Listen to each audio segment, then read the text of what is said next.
Hola, vamos entonces a empezar a detallar cuáles son las acciones de transformación personal y de transformación en las instituciones que nos pueden ayudar rápidamente a generar un cambio masivo para la sostenibilidad. A nivel individual, la primera recomendación es tener prácticas personales que nos permitan tener una mayor energía física y mental. Definitivamente, si nosotros queremos empezar un proceso de transformación, necesitamos tener nuestro cuerpo y nuestra mente y nuestra energía en un nivel que nos permita observar, escuchar y tomar las acciones adecuadas. Lo segundo es observar nuestros intereses, que es una invitación que nos hacen desde Laudato Si, pero que definitivamente se vuelve transversal a todas las decisiones que tomamos. Cada vez que tomamos una decisión, vamos a pensar solo en nuestros intereses o vamos a tener en cuenta todo lo que sucede alrededor, con el planeta, con otras especies, con la gente que hay a nuestro alrededor, para poder que esas decisiones realmente estén apoyando los objetivos de sostenibilidad.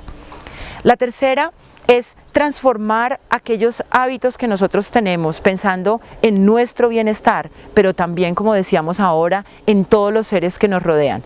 Cómo nosotros podemos seguir viviendo una vida con una calidad de vida adecuada, pero que también permita la calidad de vida del bosque, de las otras especies, de los ríos, del aire, del planeta en general. La cuarta recomendación es calcular y entender nuestra huella de carbono. En la diapositiva anterior teníamos el link por si de pronto todavía no han hecho el ejercicio de huella de carbono, pero es la primera invitación que hacemos y es tener su huella de carbono y tener su plan para empezar a disminuir el impacto hasta llegar a 2, que es la meta que tenemos mundial. Es importante entonces calcular y entender la huella personal.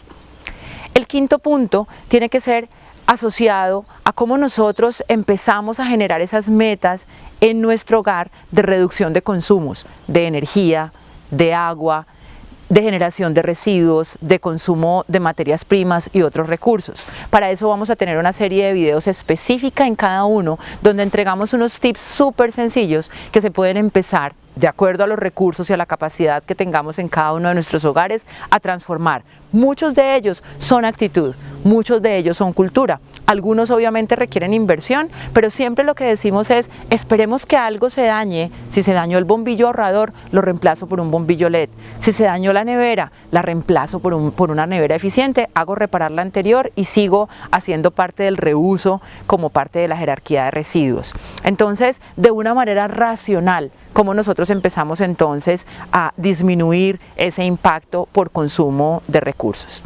El siguiente básicamente es cómo nosotros tomamos acciones inmediatas, pensando siempre en los impactos que hoy en día estamos generando. Cuando calculamos la huella encontramos unos impactos.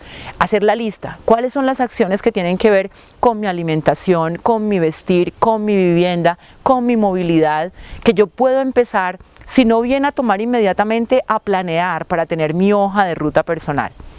También obviamente conocer y siempre estar vinculando los objetivos de desarrollo sostenible con cada una de mis acciones. Cómo esto que yo hago está vinculado con eliminar el hambre, cómo esto que yo hago está vinculado con la vida marina o con la vida de la naturaleza, la vida de los bosques. Entonces empezar a vincular esos objetivos de desarrollo sostenible. También mantener o reducir a un número equilibrado de personas, como dijimos, el balance del planeta. Cómo nosotros a nivel familiar tenemos estas discusiones que nos permitan llegar a acuerdos para garantizar que no tenemos un mayor crecimiento poblacional. Cómo evaluamos y eliminamos todos los comportamientos no éticos que tenemos cada día en nuestras acciones.